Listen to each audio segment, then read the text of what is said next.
વડાપ્રધાન શ્રી મોદીની સોમનાથ મુલાકાતને લઈ વહીવટીતંત્ર સજ્જ. નાયબ મુખ્યમંત્રી શ્રી હર્ષ સંઘવીએ વીડિયો કોન્ફરન્સ દ્વારા કરી સમીક્ષા.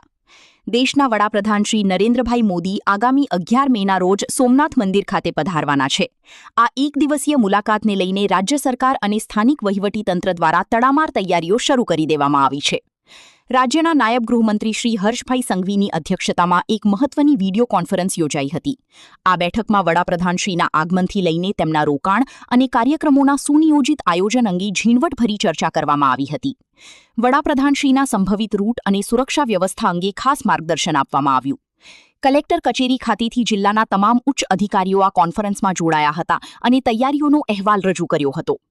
આ બેઠકમાં શિક્ષણ મંત્રી શ્રી ડોક્ટર પ્રદ્યુમ્નભાઈ વાજા, સાંસદ શ્રી રાજેશભાઈ ચુડાસમા, ધારાસભ્ય શ્રી ભગવાનભાઈ બારડ તથા કીસી રાઠોડ સહિતના પદાધિકારીઓ ઉપસ્થિત રહ્યા હતા. વડાપ્રધાનશ્રીની આ મુલાકાતને યાદગાર અને સુવ્યવસ્થિત બનાવવા માટે નિવાસી અધિક કલેક્ટર શ્રી રાજેશ આલ સહિતના અધિકારીઓ અત્યારથી જ એક્શન મોડમાં આવી ગયા હોવાનું યાદીમાં જણાવેલ છે. અહેવાલ વીઆઈ ચીકાણી, ચીફ એડિટર, રાજવંશ ન્યૂઝ.